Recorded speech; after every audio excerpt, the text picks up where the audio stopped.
el Grupo 4 Chiriquí vamos a presentarles nuestro webinar sobre el tema enfermedad diverticular. Siguiente.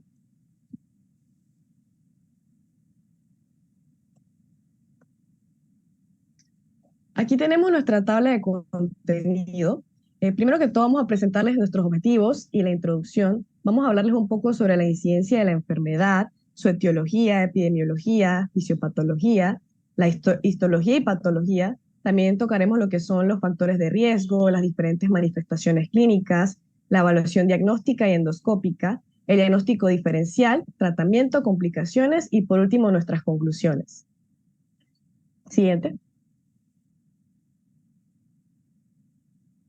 Aquí tenemos nuestros objetivos. Primero que todo, proporcionar una comprensión clara de qué es la enfermedad diverticular y su incidencia en diferentes poblaciones. Describir la formación de los divertículos, sus posibles etiologías y progresión. Describir histopatológicamente de qué manera se desarrolla la enfermedad.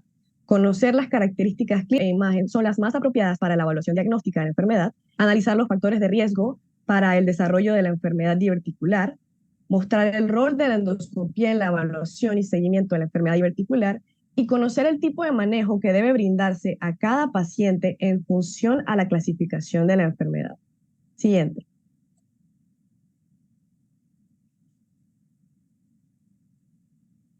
Bueno, ya entrando en tema, primero que todo debemos entender qué es la diverticulosis colónica. La diverticulosis colónica se refiere a pequeñas evaginaciones saculares de la pared del colon, como vemos aquí en la imagen de la derecha. Estas evaginaciones saculares se forman debido a la herniación de la mucosa en sitios de perforación vascular. Realmente la mayoría de los pacientes con diverticulosis son asintomáticos, pero la forma sintomática representa una amplia gama de condiciones que van desde dolor abdominal leve y distensión abdominal hasta una perforación libre con peritonitis y sepsis. Estas presentaciones se estratifican en lo que es la diverticulitis complicada o no complicada. Las presentaciones complicadas se definen como episodios de perforación libre, obstrucción, estenosis, fístula o hemorragia. Cabe destacar que la hemorragia diverticular se asocia con diverticulosis y no con diverticulitis. Y bueno, la diverticulitis no complicada se considera que se trata de los pacientes con dolor abdominal en el lado izquierdo y a veces con fiebre y leucocitosis. Siguiente.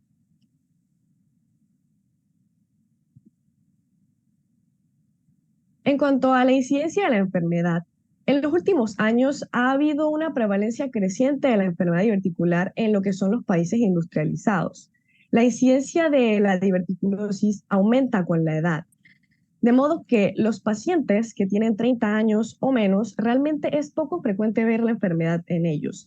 Pero ya en pacientes de 60 años, entre el 50 y 60% de los pacientes desarrollan los divertículos a esta edad. Y bueno, ya pacientes mayores de 80 años, más del 80% tienen la enfermedad diverticular identificada. A medida que aumenta la edad, en algunos casos también el número de los divertículos aumenta proporcionalmente con la edad, así como también se encuentran más proximalmente. En el 95% de los casos, los divertículos involucran lo que es el sigmoide y el colon izquierdo. En lo que son las sociedades occidentales, realmente cuando la diverticulosis se presenta del lado derecho, esto se identifica principalmente en los pacientes mayores con pandiverticulosis, que se refiere a diverticulosis extensa en todo el colon. Y en cambio, en los países asiáticos, la diverticulosis ocurre con una mayor frecuencia del lado derecho. Siguiente.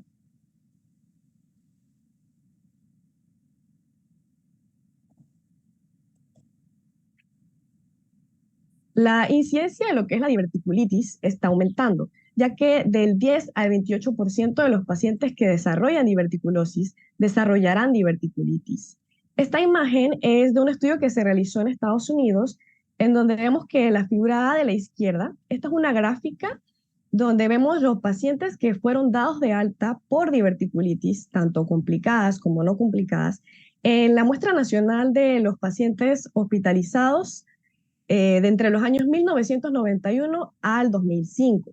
Aquí se observó que hubo un aumento de las descargas de diverticulitis de 5.1 casos por 1000 pacientes hospitalizados, en el año 1991 a 7,6 casos por 1.000 pacientes hospitalizados en el 2005, que como vemos esto fue un aumento significativo. Sin embargo, en la figura B, que es la que vemos a la derecha, está una gráfica que es de la proporción de altas de pacientes por perforación diverticular libre entre todos los pacientes con diverticulitis en la muestra nacional de los pacientes hospitalizados, también los mismos años, 1991 al 2005. Aquí vemos que la proporción de las perforaciones diverticulares libres realmente permaneció sin cambios. Fue un cambio del 1,5%, que realmente no es un valor significativo. Siguiente.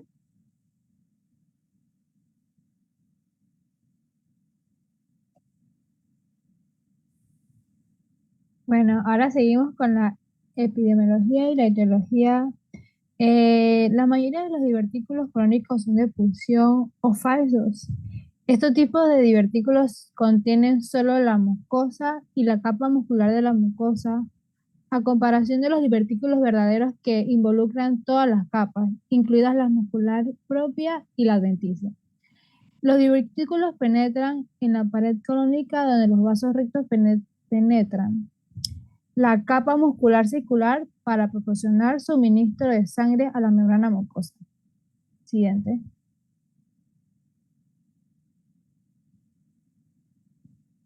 Ok, los vasos rectos penetran la pared colónica en la tenia libre, la aumentalis y la mesocólica. Esto permite la herniación de la mucosa y la submucosa en estos sitios, que pueden ser lugares donde las paredes están más débiles. En una situación no patológica, los divertículos son blandos y son compresibles.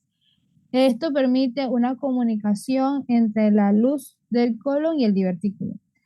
En cuanto a la patogenia, no se conoce exactamente la progresión a la diverticulosis, de la diverticulosis a la diverticulitis, porque hay muchas etiologías de la enfermedad y esto que sea multifactorial también explica que haya diferentes mecanismos que probablemente pueden diferir para las manifestaciones y la progresión de la enfermedad. Siguiente. Bueno, aquí tenemos una imagen donde podemos ver la estructura de un colon saludable, donde se señala cuáles son las diferentes capas, la mucosa, la submucosa, la muscular y la serosa o adventicia. Aquí vemos cómo se señala la progresión donde los divertículos colónicos se forman cuando la mucosa y la submucosa se hernian a través de la envoltura del tejido conectivo perivascular que rodea los vasos rectos intramurales. La dismotilidad colónica y las debilidades estructurales también contribuyen a esta patología. Siguiente, por favor. En cuanto a la fisiopatología, los mecanismos fisiopatológicos clásicos sugieren que la éstasis o la obstrucción del orificio del divertículo conduce a un crecimiento excesivo de bacterias, un aumento de presión intradiverticular, isquemia e inflamación. Una vez la mucosa del colon está isquémica, puede ocurrir una ulceración que conduce a una microperforación que se da en la mayoría de los casos, pero a veces forma un acceso peridiverticular y perforación libre con peritonitis. Siguiente.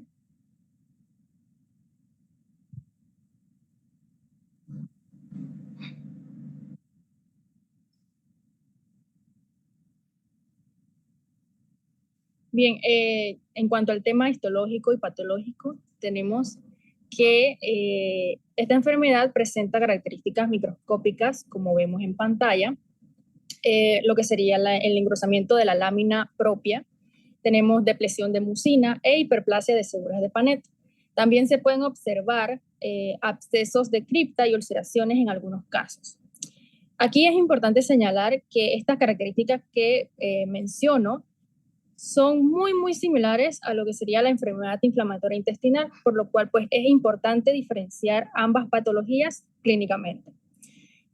Podemos observar en la imagen a la derecha lo que sería un corte histológico de miocosis en colon. ¿Qué es miocosis? Miocosis no es más que el engrosamiento de la capa del músculo circular, el acortamiento de la astenia y el estrechamiento de la luz. Entonces, varios autores han postulado que la enfermedad diverticular está relacionada con la deficiencia de fibra. ¿Qué quiere decir esto? A una mayor de ingesta de fibras va a haber una mayor evacuación intestinal, tanto frecuente como va a haber también una mayor cantidad de tiempo de esas evacuaciones dentro del colon y a su vez va a haber mayor cantidad. Entonces, eso va a disminuir lo que sería la probabilidad de padecer esta enfermedad. Sin embargo, cuando vemos que el paciente no tiene un consumo adecuado de fibras o los alimentos que tiene en la dieta son alimentos procesados, entonces se va a observar lo que sería un aumento en esta prevalencia de la enfermedad. Las fibras que podemos ver en las frutas, verduras, se confiere un mayor efecto protector, como lo mencioné anteriormente. Sin embargo, cuando hay un consumo alto en grasas y también en consumo de carnes, va a tener una mayor prevalencia. Porque en la literatura nos dice que el riesgo a desarrollar enfermedad diverticular es 100 veces mayor en esos consumidores de carne. Mientras que cuando una persona consume, qué sé yo, nueces, semillas, maíz, esto tiene una función totalmente inversa en cuanto a las complicaciones diverticulares. Siguiente. Bien, aquí podemos observar lo que serían los criterios patológicos para clasificar la gravedad de la enfermedad diverticular.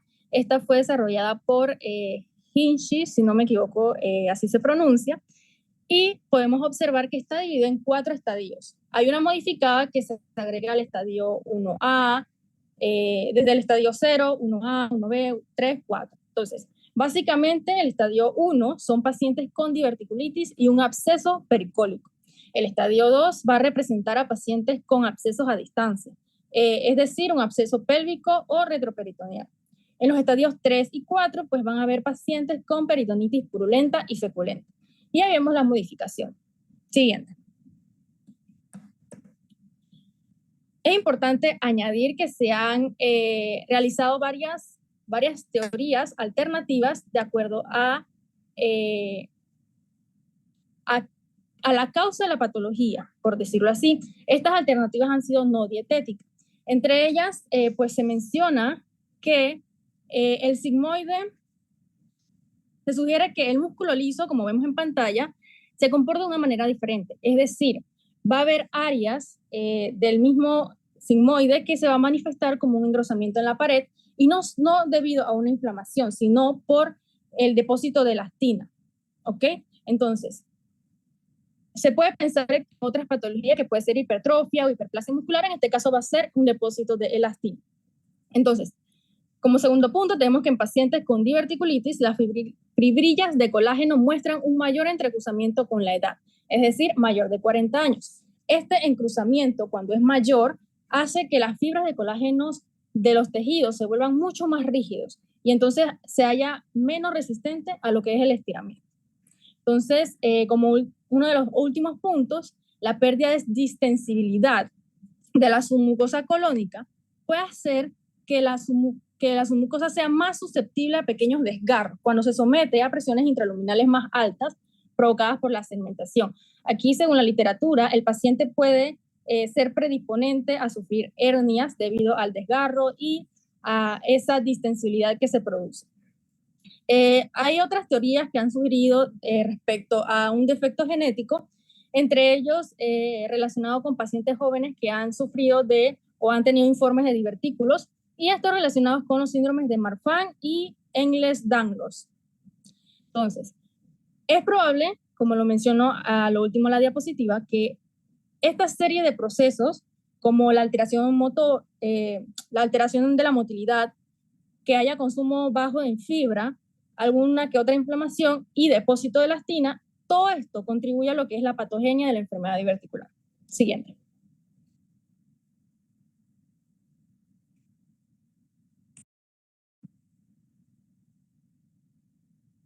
Bueno, yo les voy a hablar sobre las manifestaciones clínicas. La clasificación de cómo son las presentaciones de diverticulitis como tal pueden variar de una fuente a otra. Sin embargo, yo me voy a basar en el libro que podemos observar de referencia debajo de esta diapositiva. Básicamente, en el libro, la clasifican en tres: diverticulitis aguda, complicada y crónica.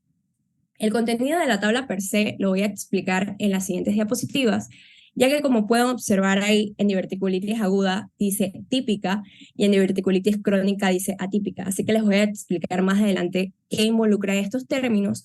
Lo que sí les puedo ir adelantando es que la diverticulitis complicada, válgase la redundancia, es porque hay algún tipo de complicación, ya sea obstrucción, absceso, fístula, hemorragia o hasta perforación. Puedes pasar a la siguiente.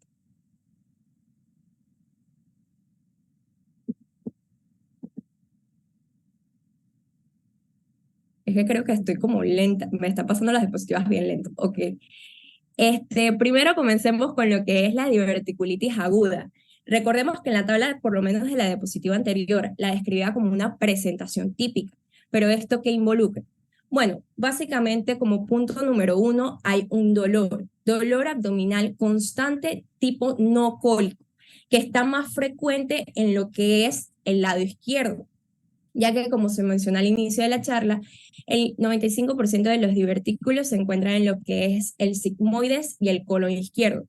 Cabe destacar que dije que es más frecuente el dolor en el lado izquierdo y no que siempre duele del lado izquierdo, ya que puede haber dolor en el lado derecho, ya sea porque hay divertículos en el ciego o porque tengamos un colon sigmoide redundante.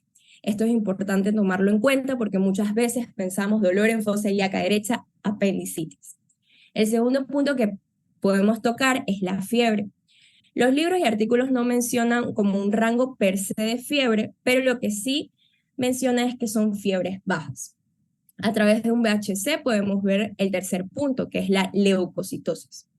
Síntomas generales como lo son las náuseas y los vómitos en realidad son un poco raros, pero puede ocurrir en ocasiones.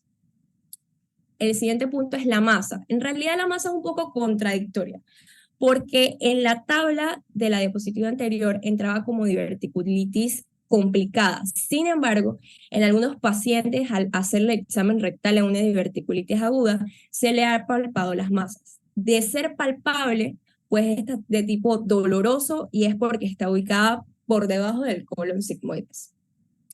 Y bueno, por último, en la parte de diverticulitis aguda, puedo mencionar que muchos pacientes refieren lo que son cambios en los hábitos intestinales, desde constipación hasta diarrea o alteración en el calibre de las heces. En algunos artículos le dan un poco más de peso la constipación en un 50%, mientras que la diarrea un 25-35%, pero cualquiera de las dos en realidad puede estar presente. La sangre rectal en realidad rara vez ocurre y si esta está presente, en realidad debería pensarse en otro diagnóstico. Ajá. Ok, de la diverticulitis complicada no voy a entrar tanto en detalle porque más adelante en la charla se va a hablar de las complicaciones. Sin embargo, les voy a mencionar estas dos cosas. Si tenemos alguna perforación, pues nosotros podemos ver lo que es abdomen agudo por peritonitis. Y si tenemos fístulas, que la más común es la colovesical, entonces podríamos tener signos como neumaturia, piguria y fecaluria, que si dividimos la palabra, creo que se fue la diapo a la siguiente. Si dividimos la palabra, pues uria significa orina, y entonces neumaturia sería expulsión de gas en la orina, piguria, pus en la orina, fecaluria, ese es el contenido intestinal en la orina. Y ya por último, pues a nivel de la diverticulitis crónica, pues como vimos en la tabla, dice que es una presentación atípica. ¿Y esto qué significa? Básicamente hay el dolor, que ya dije, con las características que ya dije, no cólico, más frecuente en el lado izquierdo, pero no hay hallazgos objetivos de diverticulitis aguda, como los que mencioné, fiebre, leucocitosis. Y tampoco hay hallazgos objetivos en lo que es la tomografía el CAT, la tomografía computarizada. Y por eso es que se le conoce como una presentación atípica. Siguiente.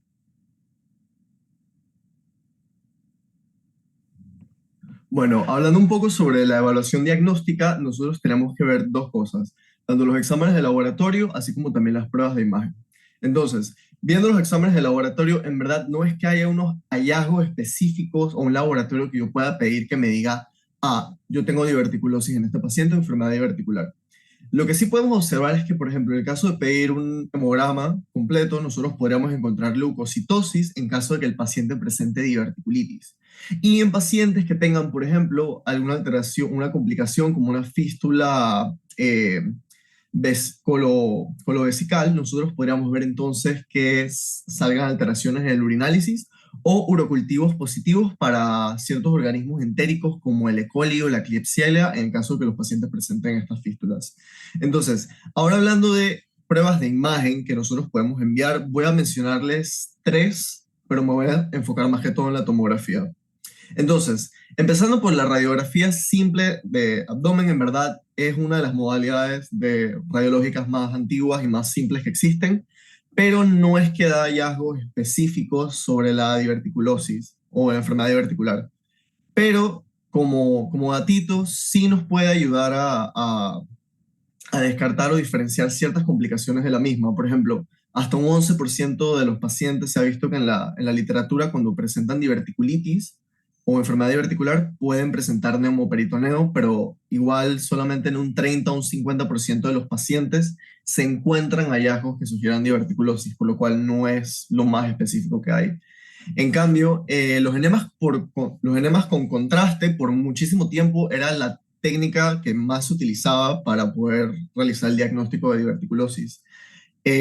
A su vez, se utiliza más que todo contrastes hidrosolubles y tiene una sensibilidad en la literatura, vi que es más o menos entre el 62 y el 92%, pero presenta falsos negativos en un 2 hasta un 15%. Pero lo malo es que tarda bastante tiempo en realizarse porque el paciente debe consumir el contraste, esperar un buen par de horas para luego entonces realizarse las placas. Y además tiene la desventaja de que no me permite evaluar cualquier complicación extracolónica.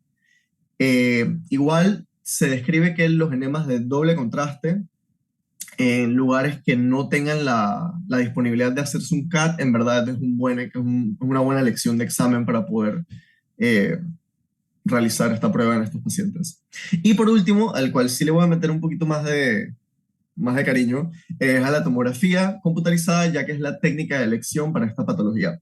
Entonces, más o menos como desde el 2000, 2002 se ha referido la superioridad del CAT respecto a los enemas con contraste, que era lo que se hacía antes. Entonces, según varios estudios que he visto, se habla de que tiene una sensibilidad de más o menos un 97 a 98% para la enfermedad diverticular, así como también para detectar sus complicaciones. Y a su vez permite evaluar procesos extracolónicos que tengan la enfermedad. Hablando un poco más a detalle de lo mismo, en la evaluación diagnóstica, propiamente dicho, algunos hallazgos que podemos encontrar en el CAT son, por ejemplo, la presencia de divertículos propiamente dichos, como podemos ver en la imagen aquí, estas saculaciones que podemos ver a nivel del colon, así como también en esta placa no se aprecia tanto, en este corte no se aprecia tanto, pero se describe un incremento de la densidad en lo que es la grasa pericolónica, engrosamientos de la pared que sí se pueden notar en este corte, así como también en otras imágenes que vamos a ver más adelante se habla de la presencia de masas que sean compatibles con abscesos, así como también aire libre a nivel del peritoneo, también se describe, o líquido libre también. Y ya hablando un poquito más de, lo vimos anteriormente, pero recapitulando la importancia de esta clasificación, es que la clasificación de Hinchey modificada para la diverticulitis, en verdad lo que nos permite es, con un CAT, nos permite tomar decisiones terapéuticas que pueden instaurarse rápidamente en un paciente, pues. O sea, dependiendo de su estadio, asimismo puede ser un manejo conservador, puede ser un manejo con drenaje percutáneo, así como también ya cirugía en unos casos que sean más severos, pues. Y asimismo, no me voy a detener en los estadios, porque ya los mencionó mi compañera, pero sí les quiero mencionar que, por ejemplo, aquí a la derecha podemos observar un CAT donde podemos evidenciar, aquí lo marca en la flecha bastante bien, una masa que es compatible con lo que sería un absceso a nivel pélvico. Entonces, viéndolo en el estadio, en la clasificación, inmediatamente nos lo clasifica como un estadio de Hinchey 2. Y sí me importa que se lleven que la tomografía, o sea, el CAT, debería ser considerado el estudio de primera línea de esta patología, eh, y nos permite diferenciar entre patologías complicadas y no complicadas.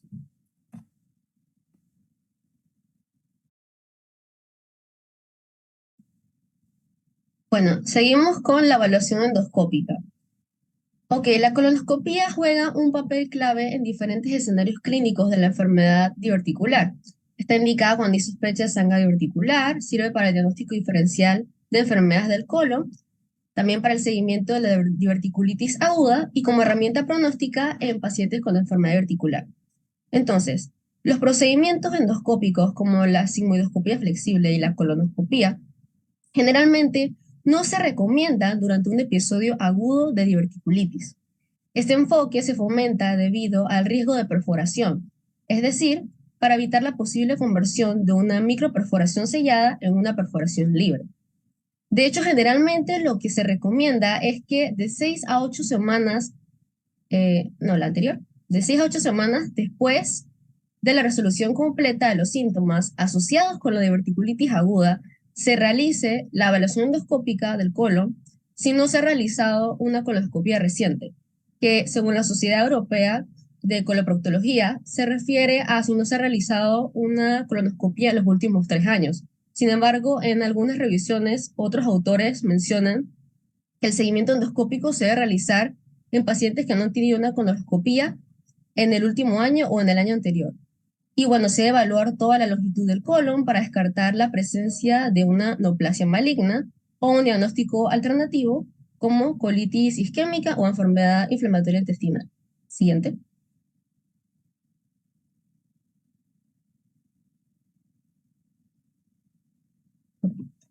Realmente el papel preciso de la colonoscopia después de un episodio de diverticulitis aguda sigue siendo controvertido, ya que en cuanto a su seguridad, algunos autores consideran que la colonoscopia precoz es tan segura como la colonoscopia tardía. Sin embargo, la mayoría de las guías recomienda realizar una colonoscopia después de un episodio de diverticulitis aguda para descartar malignidad. Siguiente.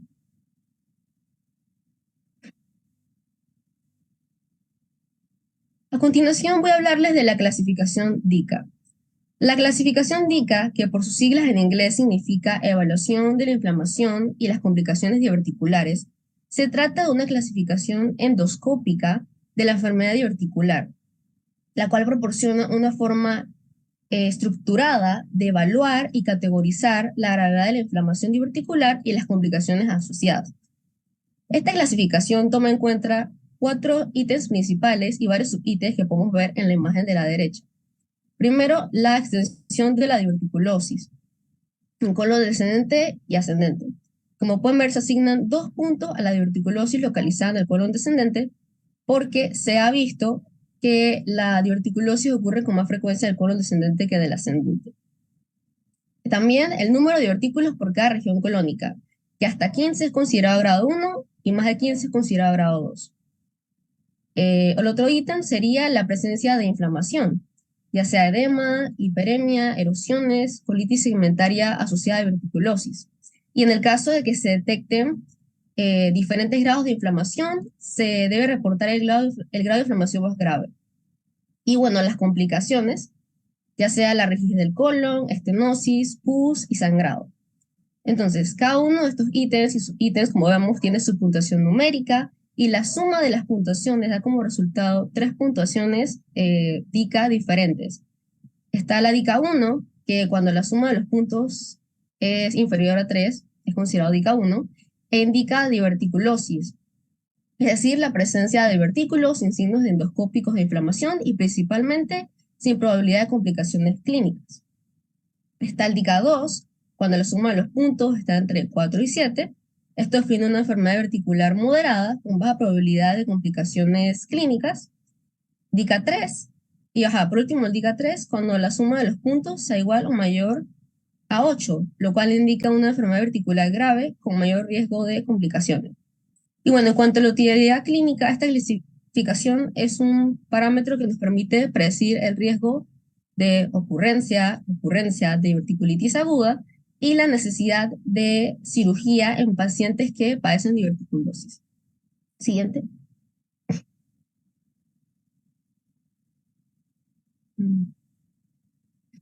Ok, a continuación vamos a presentar unos videos proporcionados por el doctor Arcia sobre unos casos. En este primer video tenemos un caso de diverticulosis DICA 1 y podemos observar los divertículos en el colon sin inflamación ni complicaciones. Ok, siguiente.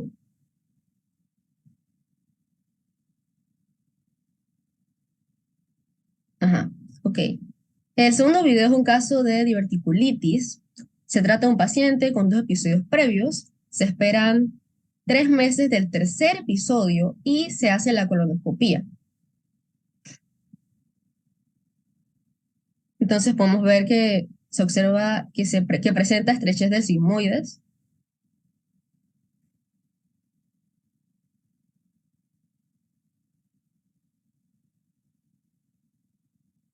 Se observa el ciego y el colon ascendente. Se observa pólipo del colon descendente y se observan los divertículos, que como resultado se observa diverticulitis DICA 3 por colonoscopía. Entonces se toma también biopsia del sigmoides.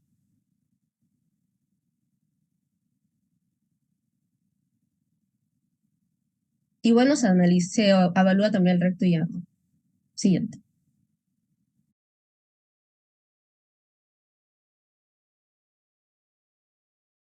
Bueno, a mí me toca hablarles brevemente acerca del diagnóstico diferencial. Entonces, cuando vamos a ver el diagnóstico diferencial de una enfermedad diverticular, tenemos que pensar, obviamente, en patologías que van a cursar con este dolor abdominal característico. Entonces, dentro de estas patologías vamos a tener la apendicitis, la obstrucción intestinal, el cáncer colorectal, la colitis isquémica, la pielonefritis, enfermedades inflamatorias intestinales y enfermedades ginecológicas, que obviamente dentro de esto evaluamos la clínica pues, de la paciente, la edad y la historia. Entonces, dentro de estas enfermedades ginecológicas podemos pensar en torsiones ováricas, endometriosis, un absceso tubovárico. Pero dentro de todas estas patologías que mencioné anteriormente, la que debemos tener en importancia para excluir el diagnóstico es el cáncer colorectal, específicamente por la malignidad que esto representa. Siguiente.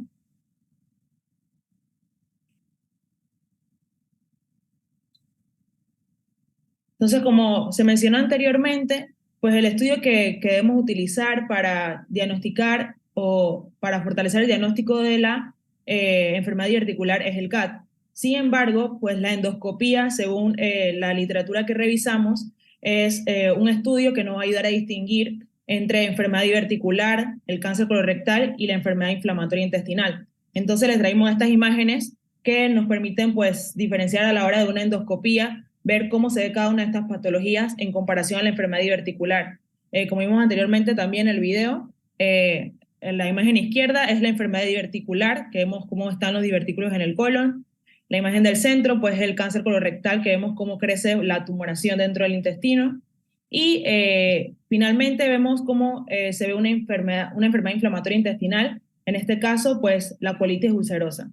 Entonces, pues la endoscopía es uno de los estudios que nos ayuda a diferenciar pues, dentro de los diagnósticos a poder establecer si es enfermedad diverticular o no.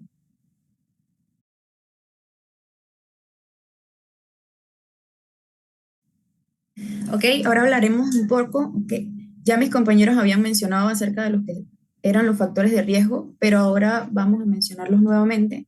Principalmente, el primer factor de riesgo tenemos la edad, pues ha habido un debate considerable en lo que es la literatura médica sobre el papel de la edad. La enfermedad diverticular tiende a afectar a los pacientes de mediana edad, ya que la incidencia aumenta del 5% a lo que sería los 40 años y al 80% a los 80 años. El otro factor de riesgo que tenemos es el sexo, pues la prevalencia de la enfermedad entre los sexos es bastante difícil de determinar, pero se ha estimado que la prevalencia está entre 2 a 3 y de 3 a 1 en proporción de hombres y mujeres. Y estimaciones frecuentes sugieren que los pacientes con enfermedad diverticular sintomática menores de 65 años tienden a ser hombres, pero cabe resaltar que los hombres tienden a tener mayor incidencia de lo que serían hemorragias y las mujeres tienden a tener mayor incidencia de lo que serían las obstrucciones. Otro factor de riesgo que tenemos sería los factores geográficos. Los factores geográficos, pues la diverticulitis es mucho menos común en lo que sería la población asiática y no está claro si se trata de factores ambientales, si se trata de factores dietéticos, genéticos o geográficos, pero existe una relación entre el aumento de lo que sería la industrialización y la incidencia de esta enfermedad. Se han hecho estudios y se cree que esto es muy secundario a lo que es la mayor aceptación de lo que serían las dietas occidentales. Siguiente. Otro factor de riesgo que tenemos es la actividad física, pues el riesgo de desarrollar enfermedad diverticular y los niveles de actividad física parecen estar inversamente relacionados. Otro factor de riesgo que tenemos es el tabaquismo, pues asociaciones potencian entre lo que es la enfermedad diverticular y el tabaquismo. Sugieren que es bastante contradictorio, pero se han hecho estudios de casos y controles que han demostrado que los fumadores tienen 3 veces más riesgo de desarrollar complicaciones por la enfermedad diverticular que los pacientes que no fuman. Otro factor de riesgo tenemos la obesidad, pues varias series de casos retrospectivos han demostrado que una sorprendente preponderancia en lo que serían los pacientes obesos con diverticulitis, en particular en pacientes menores de 40 años. También se han demostrado asociación entre lo que sería el índice de masa corporal y la enfermedad diverticular. Y cabe resaltar que la obesidad se ha relacionado no solo con la inflamación, sino también con las diferencias en lo que es la flora intestinal, que pueden ser mecanismos potenciales para lo que sería el aumento del riesgo de la diverticulitis. Siguiente. Otros factores de riesgo tenemos lo que sería el consumo de los antiinflamatorios no esteroideos y más que todo se han asociado con el desarrollo de serias complicaciones gastrointestinales. El uso crónico de AINES es casi el doble de común en lo que sería pacientes con enfermedad diverticular que en los pacientes sanos. Y se han hecho estudios retrospectivos que han demostrado que un 23% han presentado más riesgo de diverticulitis perforante en pacientes que toman AINES en comparación con los pacientes que no lo toman. Otro factor de riesgo tenemos la ingestión de cafeína. Se han hecho estudios y mencionan que puede ser un posible factor que contribuye más que todo en el desarrollo de la enfermedad diverticular, ya que puede afectar lo que sería el tránsito colónico. Y por último tenemos el microbioma. Pues sabemos que los seres humanos tenemos una estrecha relación con la variedad de microorganismos de particular intereses que residen en nuestro tracto gastrointestinal. Aproximadamente contenemos entre 10 a la 12 a 10 a 14 genes y este código genético agregado multiorgánico y de diversos microorganismos se denomina lo que es el microbioma. Entonces hay pocas evidencias clínicas publicadas que sugieran un vínculo directo entre lo que es la microbiota fecal y la enfermedad diverticular, pero se han hecho estudios donde quieren lo que sería extrapolar los hallazgos de la microbiota alterada en lo que es la flora de los pacientes con obesidad mórbida, el cáncer de colon, el síndrome de intestino irritable y la enfermedad inflamatoria intestinal. Entonces ellos propusieron que la microbiología fecal alterada podría entonces tener un efecto directo sobre lo que es la patogenia de lo que es la enfermedad diverticular. Siguiente.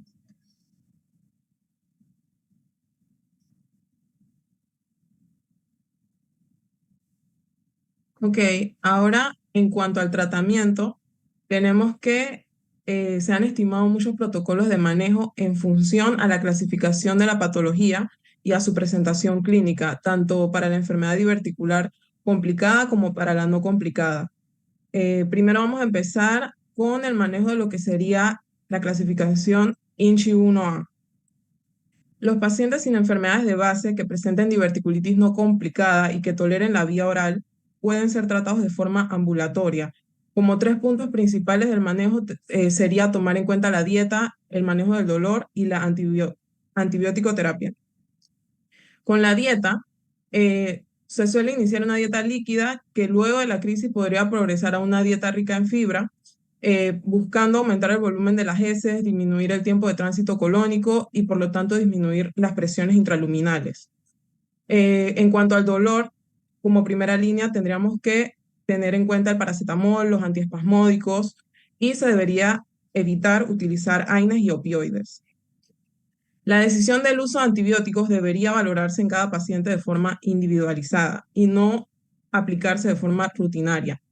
Algunas diverticulitis incluso pudieran dar inflamación, pero no infección como tal, y en ese caso pudiera no darse antibióticos. El manejo con antibióticos orales dirigido a gram negativos, anaerobios, se puede utilizar amoxiácido clavulónico y ciprofloxacino asociado a metronidazol en los alérgicos a betalactámicos. La duración aproximada puede variar entre 7 a 14 días y se debe dar un seguimiento ambulatorio.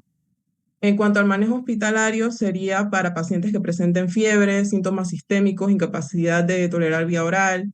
Estos son los que suelen ser hospitalizados. Los antibióticos se dan parenterales generalmente. Cuando se van resolviendo los síntomas y hay mejoría clínica, se puede cambiar a la vía oral. Y mencionando las terapias médicas emergentes, están los probióticos, la rifaximina y la mesalazina. Estos fármacos han demostrado mayor eficacia asociados entre sí. También existen algunas recomendaciones que ayudan al control de los síntomas en los pacientes con la diverticulosis sintomática que pueden hacer que se evite o se retrase la aparición de complicaciones, aunque de esto sí hay poca evidencia. Entre ellas se destaca pues, las dietas ricas en fibra vegetal, aproximadamente 20 a 35 gramos por día, dieta baja en grasas, en carnes rojas y control y prevención de la obesidad. Siguiente. Siguiente diapositiva.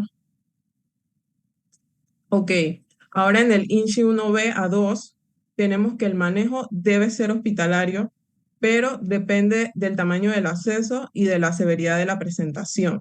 Por ejemplo, en los abscesos menores a 3 centímetros y que son poco sintomáticos, podría resolverse con antibióticos y en ocasiones sin ellos. En abscesos de más de 5 centímetros o cuando el paciente tiene afectación del estado general, se recomienda la punción y drenaje guiada por tomografía del absceso, junto con el antibiótico intravenoso.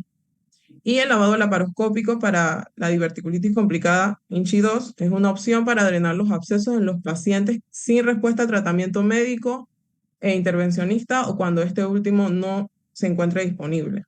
A la izquierda podemos ver una imagen de tomografía de un INSHI 2 tratado con drenaje percutáneo. Siguiente. Siguiente diapositiva.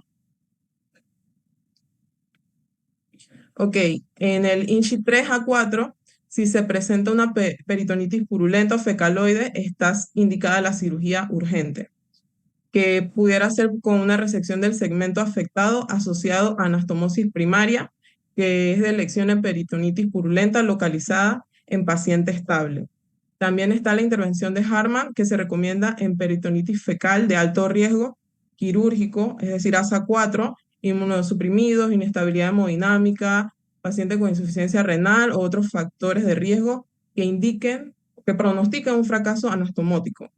El lavado y el drenaje peritoneal laparoscópico no debe considerarse el tratamiento de elección en pacientes con esta peritonitis generalizada. Siguiente.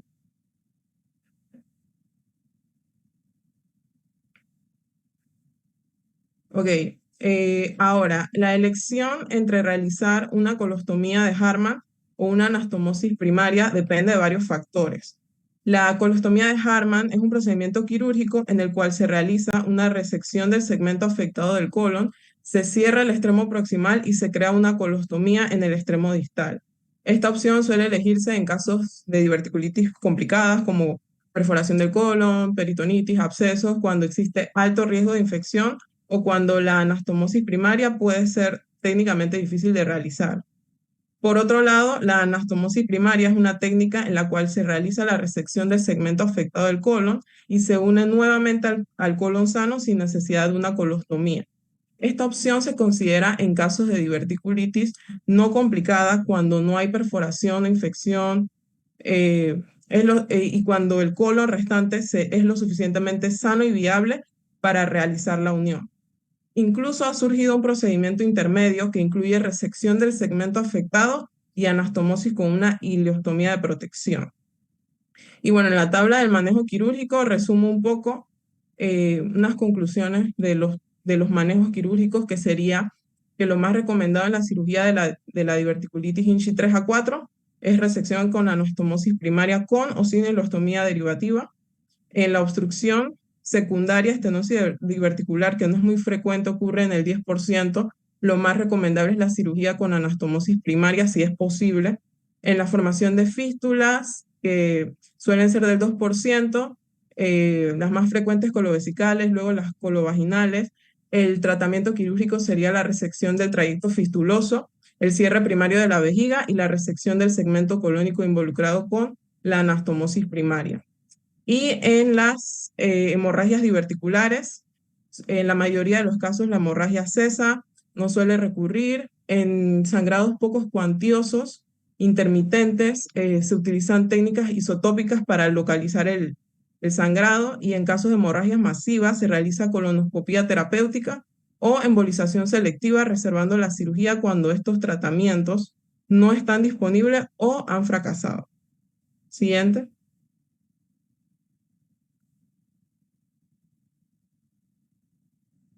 Ok, ahora hablando de las complicaciones de la enfermedad diverticular, la primera que voy a mencionar es absceso diverticular. Usualmente se da en el 10 al 15% de los casos. Puede tener varias localizaciones: pericólica, retroperitoneal o pélvica.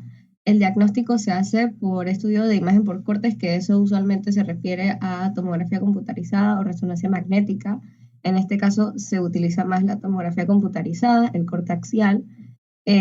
Como ya habían mencionado mis compañeros, en la imagen podemos ver un Hinchey 1 a la izquierda, que es la localización pericólica. Usualmente esa se da como tratamiento antibioticoterapia y debe resolver. Y también en Hinchey 2, que puede ser ya una localización pélvica. Se puede hacer, si el absceso es de más de 4 centímetros, se puede hacer drenaje percutáneo, usualmente por vía transabdominal, aunque se puede hacer transglútea, transperineal o transrectal. Y si da sintomatología persistente, como una fístula, o no resuelve, se puede hacer una resección sigmoide. Siguiente.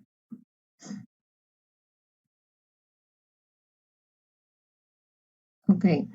Otra de las complicaciones es la fístula diverticular, que ocurre en el 2% de los pacientes y generalmente no requieren una intervención de urgencia.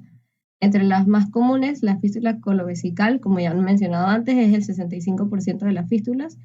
El síntoma es neumaturia y fecaluria. Es más común en hombres que en mujeres, y también podemos sospecharlo en un paciente o una paciente que llega con infecciones de las vías urinarias a repetición, y que en los urocultivos sea por distintos agentes.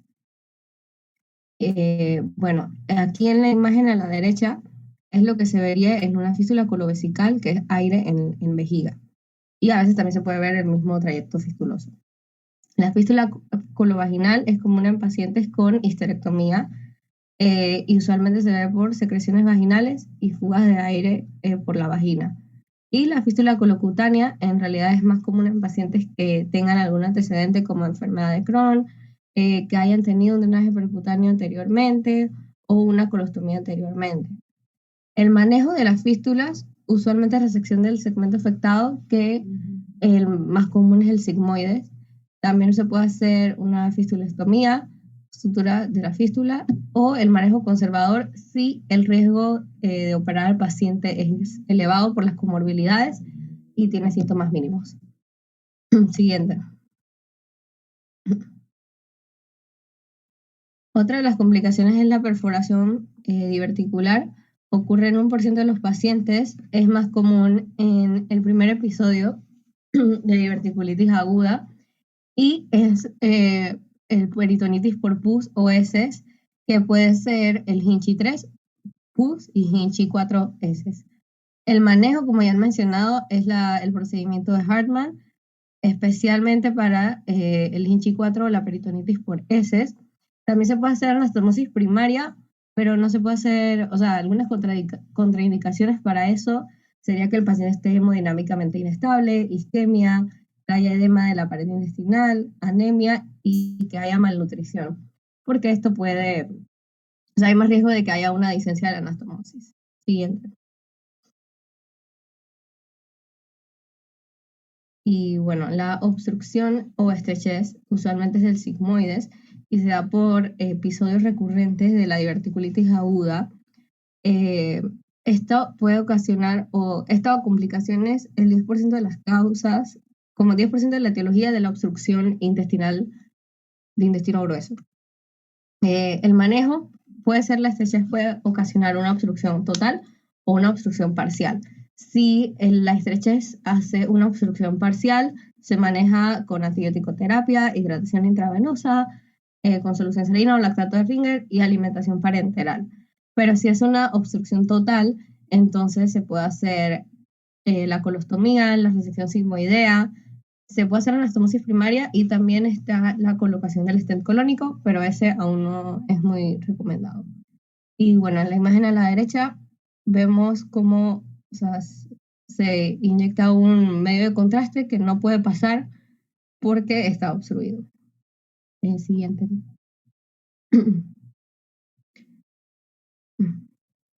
Bueno, ya llegando a las conclusiones, tenemos que la incidencia de la enfermedad diverticular ha ido en aumento en las últimas décadas, particularmente en países industrializados. Se dice que como consecuencia de los cambios en el estilo de vida y los hábitos alimenticios, por lo cual es muy importante abordar a estos pacientes y esta condición médica debido a su impacto en la salud pública. Entonces, al penetrar los vasos rectos en la pared del intestino, crean áreas estructuralmente débiles que pueden promover la herniación de porciones de la mucosa y submucosa colónica. Entonces, a esto también se puede asociar dismotilidad y aumento de la presión, que también pueden contribuir a la formación de la enfermedad diverticular. Entonces, también tenemos que la enfermedad diverticular es una patología bastante frecuente en nuestra población y siendo el factor de riesgo más común es la edad avanzada, así como también la dieta pobre en fibras. La presentación más común a nivel de lo que son los síntomas es un dolor abdominal, típicamente del lado izquierdo, con o sin una masa asociada, con fiebre y leucocitosis. También tenemos que no existe un examen de laboratorio específico para la enfermedad diverticular y el examen imagenológico de elección en esta patología es el CAT. La evaluación por endoscopía tiene un papel muy importante porque proporciona bastante información para dar un diagnóstico preciso y nos permite dar un seguimiento oportuno a la enfermedad. Y en función a la clasificación de la patología y su presentación clínica, se han hecho consensos sobre protocolos y manejo para la enfermedad diverticular tanto complicada como para la no complicada. Y bueno, aquí tenemos nuestras referencias bibliográficas. Y sería toda nuestra presentación. Muchas gracias. Buenas noches. Bueno, llegamos a alcanzar 38 participantes. No tuvieron por lo menos ni 40, que son la mitad. A ver, es importante que sepan que esto lo van a ver, no importa la especialidad que vean, van a ver en divertículos. Tienen que saber porque es un tema en el cual más del 80% de las personas en edad adulta van a tener divertículos. 2, quiero aclarar que la parte del DICA, de la evaluación endoscópica, es algo controversial, es algo que probablemente se estará desarrollando a futuro y que ustedes lo están viendo con tiempo porque probablemente es útil, pero eso no está dentro de las guías. Si ustedes van a la guía americana, a la guía europea, no hablan ni siquiera del DICA. ¿Ok? El DICA es algo novedoso del 2015 para acá, que probablemente va a ganar fuerza en los próximos años. 3, hubo uno de ustedes que mencionó la adventicia como parte del colon. El colon no tiene adventicia, es serosa.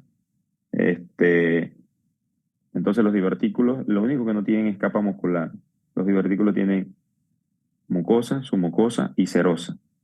Como dijeron muy bien, es una herniación, son divertículos falsos, es una herniación en donde hay una debilidad en un colon que tiene un aumento en la presión intraluminal, que generalmente es el colon sigmoide, ya que es la parte más estrecha del colon y es la que tiene más presión. Y por eso es más común ahí. La otra observación es que lo que nosotros utilizamos actualmente es el Hinchi modificado, no utilizamos el Hinchi tradicional, ya que el Hinchi tradicional te hablaba de salida de abscesos, te hablaba de pura diverticulitis complicada. Ya cuando tiene absceso está complicada, no importa el tamaño del absceso.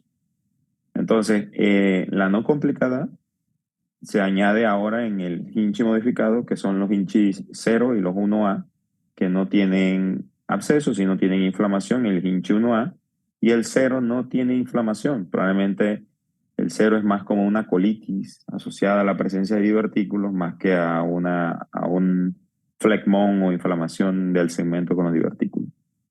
Entonces, según el Hinchi, es el tratamiento que se va a dar. Los Hinchi 0 prácticamente no hay que dar ni antibiótico, mientras que el Hinchi 1A, si tiene leucocitosis, hay que dar absceso y hay que ver el tamaño del absceso, que es controversial cuál absceso se drena percutáneamente, y es controversial si hay de 5, 4 o 3, pero generalmente de 3 centímetros se puede drenar percutáneamente y eso depende más del radiólogo intervencionista.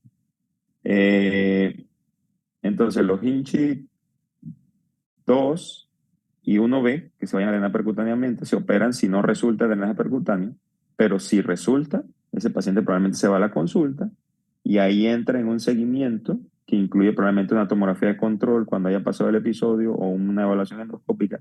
Y dependiendo de ese seguimiento se toma la decisión si ese paciente va a ir a una cirugía electiva porque queda con algún cambio crónico irreversible en la pared, o si es reversible, entonces no requiere cirugía y se vigila y se le cambia el estilo de vida. Entonces, en cuanto a los tratamientos emergentes que ustedes mencionaron, rifaximina, mesalazina y probióticos, no hay una evidencia contundente que eso prevenga un episodio de diverticulitis. Eso te ayuda a controlar los síntomas que queda del paciente con una microbiota alterada y unos síntomas de colitis que queda después del episodio agudo. Entonces eso se envía más como para calmar los síntomas de colitis que queda el paciente. Pero no es que le va a prevenir o evitar una cirugía. Entonces, lo que le puede ayudar al paciente es cambiar su estilo de vida. Todo lo que ustedes mencionaron, no fumar, no abusar del licor, hacer ejercicio, comer más fibra. Pero eso es cuando ya se haya desinflamado el colon. ¿Ok?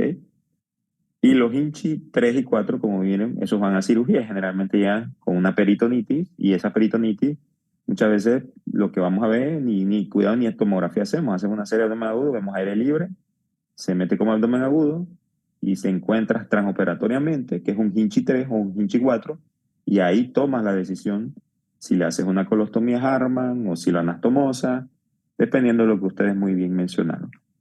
Así que, como ven, es un tema bien complicado, depende del paciente, uno lo analiza según el paciente, no es lo mismo. Pueden llegarle 2 pacientes Hinchi 2, y ustedes tomar diferentes conductas según las comorbilidades, edad, estado nutricional del paciente. Entonces, no me queda más nada que felicitarlos a los que participaron aquí como oyentes, compañeros de la rotación. Le damos las gracias por su tiempo y definitivamente fue una excelente conferencia que ojalá los demás que no hayan podido estar presentes la puedan ver después en el canal YouTube, ya que esto es para toda la vida. Y creo que los compañeros hicieron un buen resumen. Bueno, no les quito más tiempo. Los felicito. Vale, muchas gracias, doctor. Gracias, doctor. Gracias, doctor. Saludos.